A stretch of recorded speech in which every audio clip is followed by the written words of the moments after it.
शिक्षा के को गुणवत्तापूर्वक बनाने एवं सरल एवं रोचक ढंग से गणित विषय की अवधारणाओं को प्रस्तुत करने के लिए मेरे द्वारा अनेकों शिक्षण सहायक सामग्रियाँ तैयार की गई है।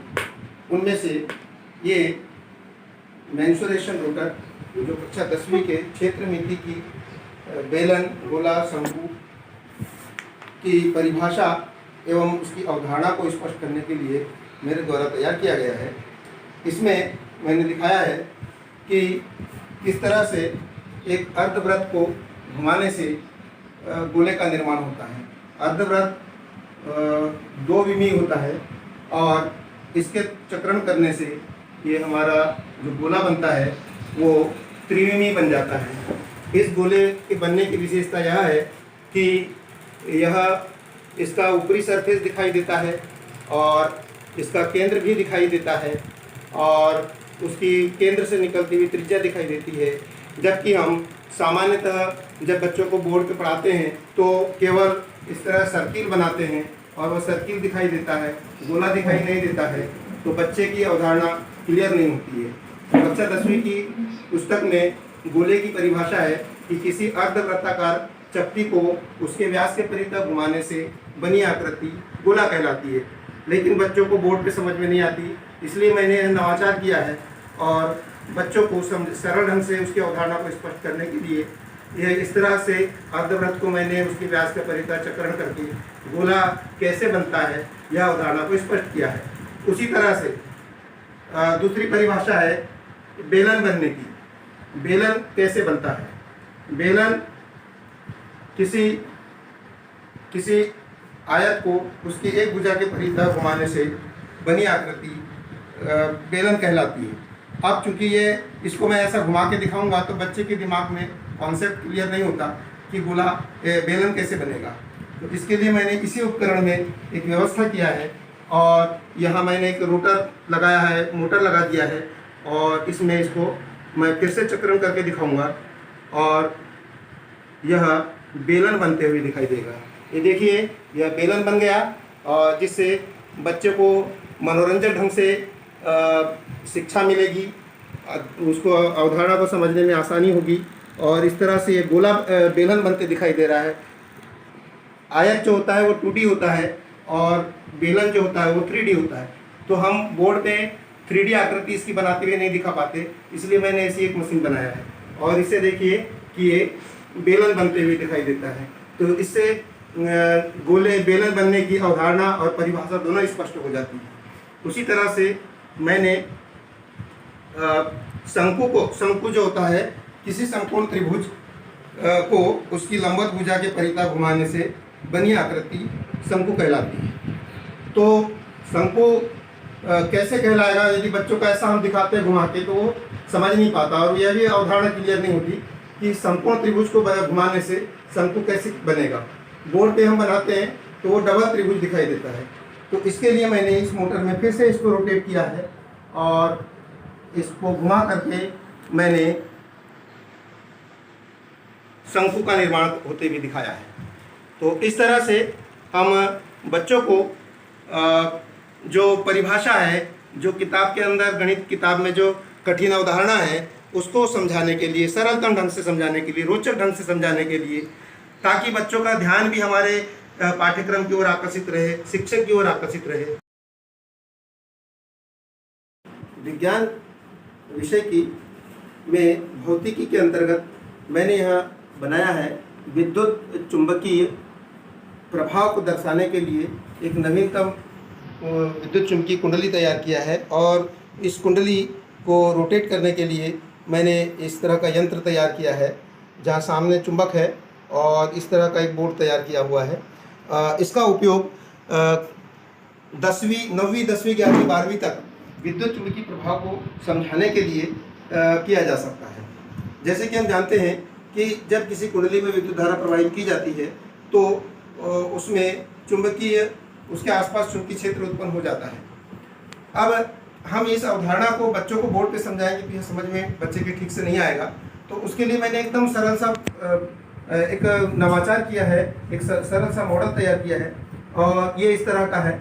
और इसमें मैं इसको स्टार्ट करके दिखाऊंगा कि ये कुंडली के दोनों सिरों को मैं विद्युत धारा प्रवाहित करता हूँ, और तो देखेंगे कि किस तरह से इसके आसपास चुंबकीय क्षेत्र उत्पन्न होता है और चुंबक का अपना चुंबकीय क्षेत्र होता है। इन दोनों के आकर्षण प्रतिकर्षण के कारण चुंबक की कुंडली जो है ये घूमने लगती है। ये देखिए इस तरह से घूमने लगती है।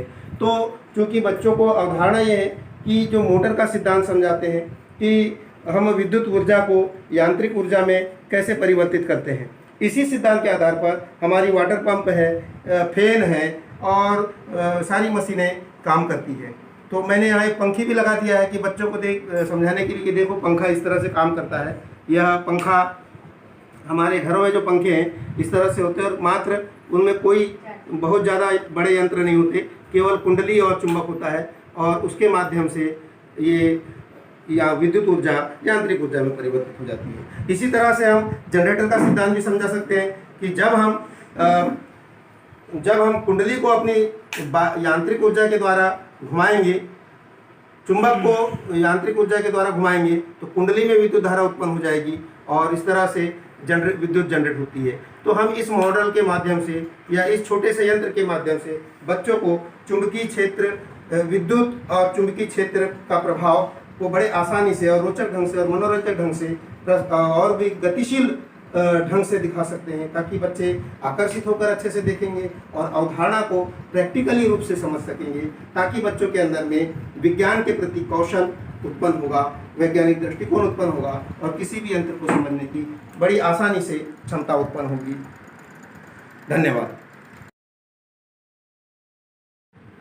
भौतिकी की कठिन अवधारणाओं को सरल, रोचक और मनोरंजक ढंग से प्रस्तुत करने, समझाने के लिए मैंने एक नवाचार किया है और इस उपकरण का नाम है लॉन्ग डिस्टेंस थ्रोअर यानी कि LDT।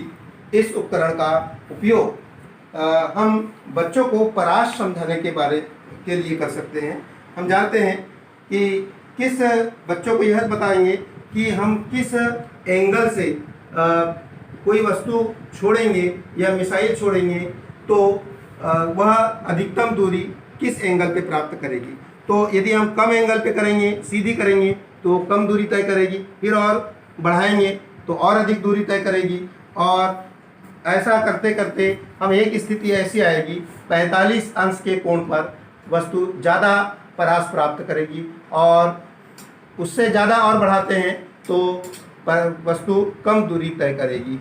उसी प्रकार तीर कमान में हम पहले आदिकाल में तीर कमान का उपयोग करते थे और तीर कमान से अधिक दूरी तक मार करने के लिए जो एंगल पे बाण छोड़ते थे, उसी की प्रेरणा से मैंने इस लॉन्ग डिस्टेंस थ्रोअर का निर्माण किया है, जिससे हम बच्चों को प्रत्यक्ष रूप से समझाने में सफल हो सकते हैं कि अधिकतम दूरी तक मार करने के लिए कितने अंश का कोण चाहिए। अब बच्चों को हम क्लास के अंदर इस तरह से प्रयोग करके दिखाएंगे तो बच्चे के दिमाग में इस चिर स्थायी रूप से इसका ज्ञान रहेगा और उसमें कौशल उत्पन्न होगा, और भविष्य में वो अपने कौशल का उपयोग इंजीनियरिंग में और मिसाइल प्रक्षेपण कार्यों में बहुत अच्छे से कर सकेगा। तो ये मेरा छोटा सा नवाचार बच्चों के लिए, राष्ट्र निर्माण के लिए, विज्ञान के लोकव्यापीकरण के लिए, विज्ञान को सरल और रोचक बनाने के लिए किया है लॉन्ग डिस्टेंस थ्रोअर।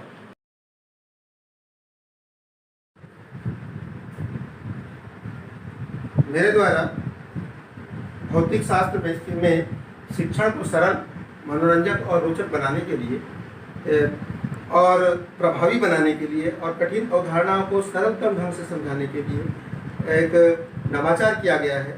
मैंने एक शिक्षण सहायक सामग्री तैयार किया है, बनाया है, जिसका नाम है श्रेणी क्रम, प्रतिरोधों के श्रेणी क्रम और समांतर क्रम संयोजन। ये है प्रतिरोधों का श्रेणी क्रम संयोजन।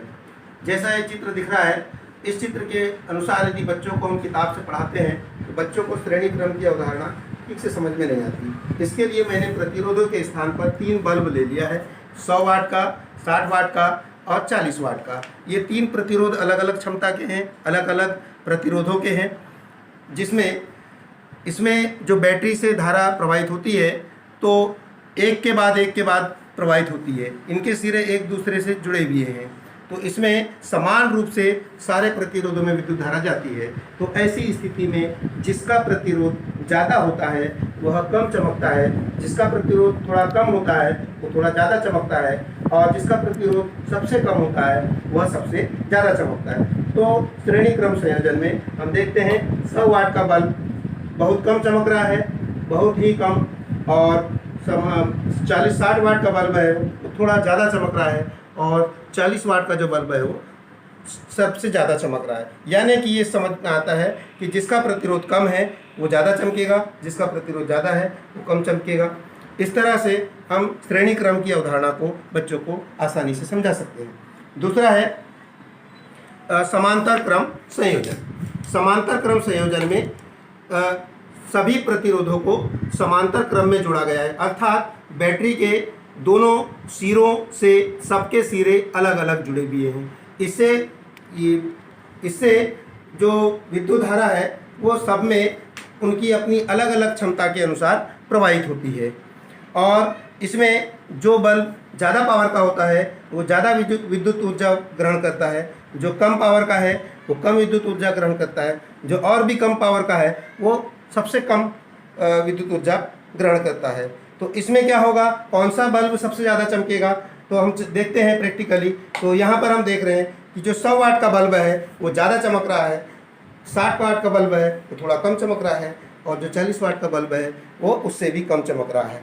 तो इससे यह स्पष्ट होता है श्रेणी क्रम और समांतर क्रम संयोजन एक दूसरे का विपरीत है। तो बच्चों को हम प्रत्यक्ष रूप से प्रदर्शित करके इस अवधारणा को स्पष्ट करते हैं, क्लियर करते हैं। इस तरह से हम भौतिकी शास्त्र के अध्यापन को रोचक, सरल और अवधारणाओं को कार्यशील तरीके से समझ सकते हैं, और प्रतिरोधों का जो संयोजन है, श्रेणी क्रम संयोजन और समांतर क्रम संयोजन की अवधारणा को बच्चों को बड़े आसानी से समझा सकते हैं। बच्चे भी आसानी से समझेंगे, और उसका दैनिक जीवन में उपयोग किस तरह से करना है वो ये दैनिक जीवन में इन प्रतिरोधों के संयोजन को कार्यशील रूप में वो बना सकते हैं, अर्थात उनमें विज्ञान का कौशल उत्पन्न हो सकता है। विज्ञान विषय की कठिन अवधारणाओं को सरलतम ढंग से प्रस्तुत करने, कार्यशील रूप से प्रस्तुत करने के लिए, और बच्चों के सामने मनोरंजक और रोचक ढंग से प्रस्तुत करने के लिए मैंने यह एक उपकरण तैयार किया है। इस उपकरण का नाम है नेत्र पुतली की क्रिया का प्रदर्शन। इस उपकरण में मैंने एक अवतल दर्पण लिया है, और एक दूधिया रंग का बल्ब लिया है, और एक रेगुलेटर लिया है। इस रेगुलेटर से इस बल्ब के प्रकाश को कम ज़्यादा किया जाता है। जैसे कि विज्ञान में अवधारणा है कि हमारी नेत्र पुतली की जो है क्रिया वह अधिक प्रकाश में जाते हैं तो पुतली का आकार छोटा होता है, और कम प्रकाश में जाते हैं तो पुतली का आकार बड़ा होता है। यानी कि आइरिस सिकुड़ती है और आइरिस फैलती है। ये हम किताबों में पढ़ते हैं, बच्चों को बताते हैं, लेकिन उन्हें जब वो कुछ दिखाया नहीं जाता तो वो केवल पढ़ करके, रट करके वहीं तक सीमित रह जाते हैं। जब तक हम उस अवधारणा को कार्यशील रूप से न दिखाए बच्चों को कुछ समझ में नहीं आता है। तो इसके लिए मैंने यह उपकरण तैयार किया है। इस उपकरण में हम बच्चों को दिखाएंगे कि हमारी आँख की पुतली कैसे बड़ी होती है और कैसे छोटी होती है। तो इसके लिए मैं इस बल्ब को चालू करूँगा। हल्का जब कम प्रकाश रहेगा तो मैं अपनी आँख को देख रहा हूँ, या बच्चों को भी हम कहेंगे कि अपनी आँख को देखिए। तो जब बल्ब बंद है तो उनकी पुतली का आकार बड़ा होगा, और जैसे ही बल्ब का लाइट बढ़ाएंगे तो उनकी पुतली का आकार धीरे धीरे जो है वो छोटा होता जाएगा। यानी कि जो लेंस के ऊपर जो अपना ब्राउन वाला भाग है यह कवर होते चले जाएगा, और लेंस का फोकस जो है लेंस का जो द्वारक है वो एकदम छोटा हो जाएगा। जैसे ही हम बल्ब को धीरे धीरे कम करेंगे तो द्वारक जो है वो धीरे धीरे बड़ा होते चले जाता है। तो इस तरह से बच्चा जब अपनी आँख में इस एक्टिविटी को होते हुए देखेगा तो उसको यथार्थ का परिचय होगा, यानी कि उसको वास्तविकता पता चलेगी कि विज्ञान ऐसे छोटे छोटे वैज्ञानिक मॉडल, ऐसे छोटे छोटे नवाचार से बच्चा जो घटनाओं को प्रत्यक्ष रूप से देख सकेगा और उसमें स्थायी ज्ञान होगा और जो जो अवधारणा है उसको बड़े आसानी से समझ जाएगा और इस तरह से उसके अंदर वैज्ञानिक कौशल उत्पन्न होगा और वह आसानी से हम शिक्षण को रोचक बना सकते हैं और अच्छा परीक्षा परिणाम दे सकते हैं। भौतिकी में के शिक्षण को सरल, रोचक और आसान तरीके से समझने के लिए कठिन अवधारणाओं को सरलतम ढंग से, क्रियाशील ढंग से समझाने के लिए मैंने इस उपकरण का निर्माण किया है जिसका नाम है स्पेक्ट्रम डिस्क। ये चूँकि मैंने इसको घर पे निर्माण किया है, एक लकड़ी के गुटके, एक मोटर लिया और एक चक्की लिया है और इसके माध्यम से हम बच्चों को प्रिज्म में होने वाले वर्ण विक्षेपण, वर्ण युग्मन की घटना को बड़े ही प्रभावी और रोचक ढंग से समझा सकते हैं। जैसे कि हम बच्चों को पढ़ाते हैं कि जब कोई प्रकाश किरण किसी प्रिज्म में से होकर गुजरती है तो वह 7 रंगों में विभक्त हो जाती है। 7 रंगों में अपवर्तन की घटना के कारण वह विभक्त हो जाती है। तो इस तरह से हम बताएंगे, देखिए ऐसे 7 रंग बनते हैं। अब चूंकि जब कोई प्रकाश 7 रंगों के प्रकाश को एक साथ मिला दिया जाए तो 7 रंगों से मिला हुआ प्रकाश जो है श्वेत दिखाई देता है। तो इस चीज़ को बोलते हैं विबग्योर। जो विबग्योर को यदि एक साथ मिला दिया जाए तो इस तरह से श्वेत प्रकाश बनता है। तो इसीलिए हमको जो सूर्य होता है वो अपने अक्ष पे घूमता है, इसलिए वो हमको श्वेत दिखाई देता है। तो न्यूटन के इस सिद्धांत को समझाने के लिए, कार्यशील ढंग से समझाने के लिए, यदि हम बच्चों को बोर्ड के ऊपर में और केवल ऐसी चित्र दिखा के या प्रिज्म से 7 रंगों में रेखाएं विभक्त करते हुए दिखाते हैं तो बच्चों के दिमाग दृष्टि पटल पर यह अवधारणा एकदम स्पष्ट नहीं होती कि वह 7 रंगों में कैसा बटा हुआ है और 7 रंगों को मिला देने से कैसे श्वेत प्रकाश बनता है। तो उसको कार्यशील रूप से दिखाने के लिए मैंने इस यंत्र को निर्माण किया है और भौतिकी शिक्षण को सरल और रोचक, मनोरंजक बनाने का प्रयास किया है। देखिए पुनः मैं दिखा देता हूँ कि 7 रंगों को मिलाने से इस तरह से श्वेत रंग बनता है। बच्चे ऐसा देख करके काफ़ी मनोरंजन होता है बच्चों का, उनका ध्यान भी आकर्षित रहता है शिक्षकों की ओर और ये इस तरह का जो कौशल उन बच्चों में सीखने का कौशल उत्पन्न होता है। इस तरह से मैंने छोटे छोटे प्रयोग करके शिक्षण को सरल बनाने का प्रयास किया है, प्रभावशाली बनाने का प्रयास किया है।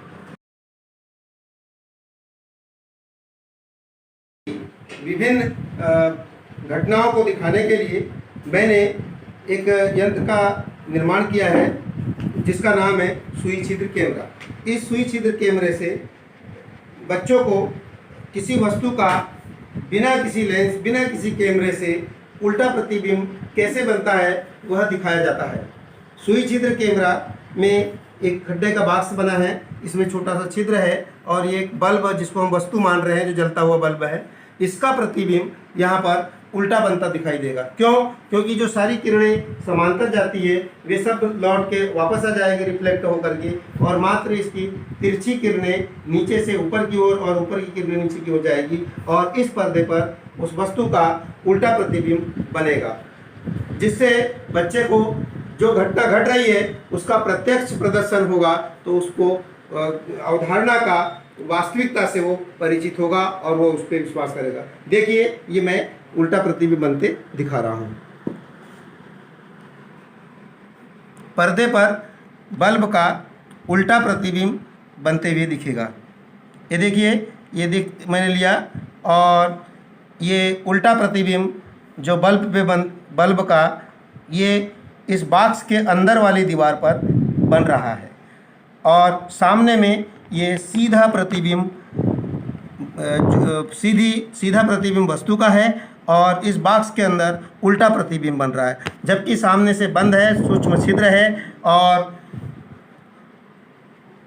वस्तु का प्रतिबिंब पर्दे के अंदर। तो ये बच्चा जब ऐसी घटनाओं को अपने आँखों से देखेगा तो विज्ञान की जो विभिन्न घटनाएं हैं उस पर उससे विश्वास होगा और उसमें एक कौशल उत्पन्न होगा कि हम कोई घटना अवधारणाओं के आधार पर कैसे यंत्र तैयार कर सकते हैं।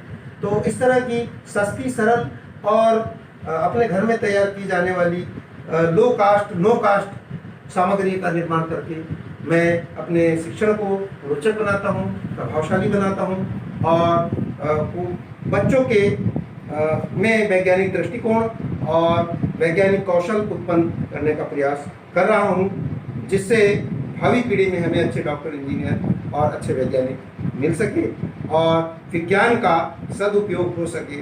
नहीं तो विज्ञान की परिभाषाओं को रट घोट करके परीक्षा दे देंगे बच्चे और सब भूल जाएंगे उनमें, यदि वैज्ञानिक कौशल उत्पन्न नहीं होगा तो। इसलिए ये नवाचारी शिक्षण सहायक सामग्री मैंने तैयार किया है और इसके अच्छे परिणाम भी आ रहे हैं।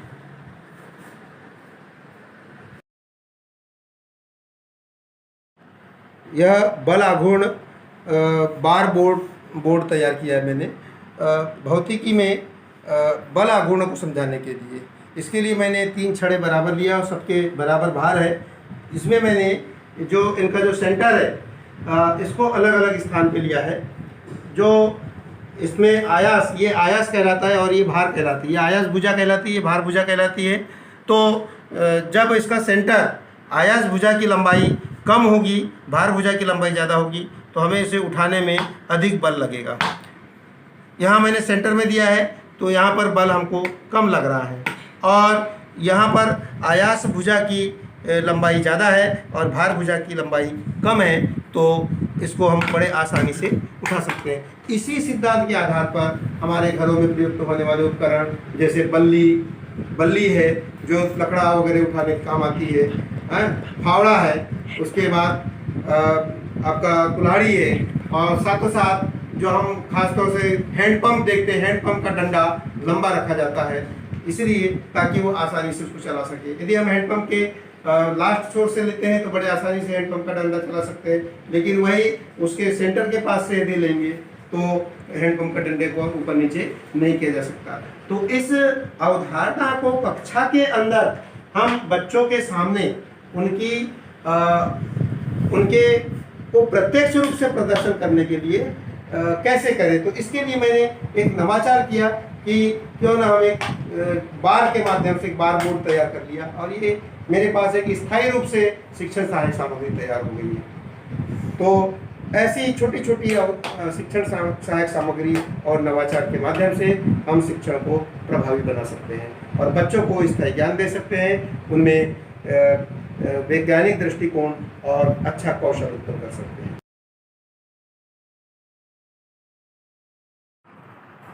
गणित के सफल, सरल, रोचक और मनोरंजक अध्यापन के लिए मैंने 10वीं और 9वीं कक्षा की ज्योमेट्री को प्रभावी ढंग से समझाने के लिए मैंने बनाया है ज्योमेट्री बोर्ड। ये ज्योमेट्री बोर्ड इस तरह का है कि इसमें हम प्रति एंगल के अनुसार रचनाएं कर सकते हैं।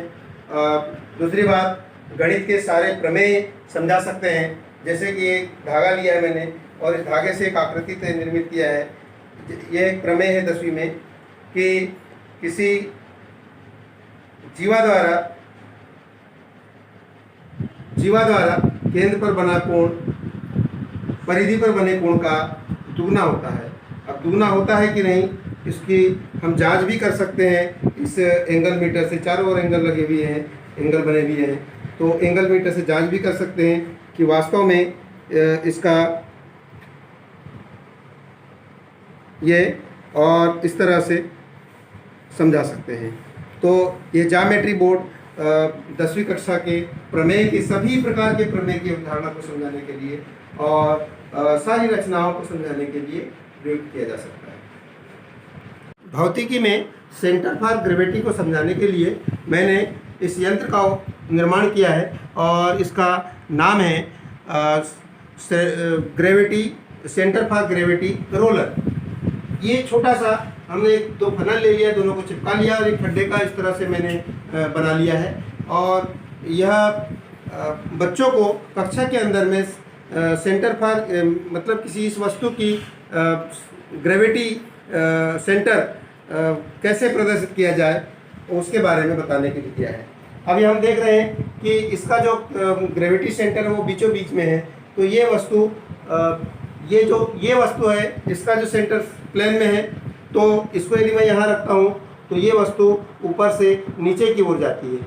आप देख रहे हैं ये वस्तु ऊपर से नीचे की ओर जा रही है, लेकिन यह जो सेंटर फॉर ग्रेविटी रोलर जो है, यह यदि मैं ऊपर रखूँगा तो ये नीचे नहीं जा रहा है, लेकिन जब इसको मैं नीचे रखूँगा तो ये ऊपर की ओर आ रहा है, नीचे रखूँगा ऊपर की ओर आ रहा है, नीचे रखूँगा तो ऊपर की ओर आ रहा है। तो इस तरह से छोटे छोटे उपकरण की सहायता से हम बच्चों को क्लास के अंदर बताएंगे कि बेटा ये ऊपर नीचे से ऊपर क्यों आ रहा है। तो हम यहाँ जब रखते हैं तो इसके नीचे के तल से जो इसका केंद्र की दूरी ज़्यादा है, इसलिए यहाँ पर इसको बल जो पृथ्वी द्वारा जो आकर्षण बल जो है वो कम लग रहा है, और जैसे जैसे ये दूर जा रहा है तो इसके केंद्र की दूरी पृथ्वी के निकट आ रही है, तो ये इस पर बल ज़्यादा लग रहा है, तो ये कम बल से अधिक बल की ओर आ रहा है।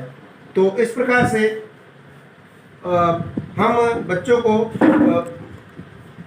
जो कठिन अवधारणाएं हैं जिनको हम किताब में ठीक से नहीं समझा पाते, बच्चे नहीं समझ पाते, उनको अच्छी तरह से समझने के लिए प्रत्यक्ष प्रदर्शन करके हम बच्चों को समझा सकते हैं, ताकि उनकी अवधारणा आसानी से समझ सके और उनका ज्ञान स्थायी हो सके, उनमें एक कौशल का निर्माण हो सके। इस तरह से मैंने अपनी नवाचारी सामग्रियों को प्रदर्शित करने का प्रयास किया है और शिक्षण की गुणवत्ता बढ़ाने का प्रयास किया है, ताकि बच्चों का परीक्षा परिणाम अच्छा हो और बच्चों में वैज्ञानिक कौशल और दृष्टिकोण उत्पन्न हो सके।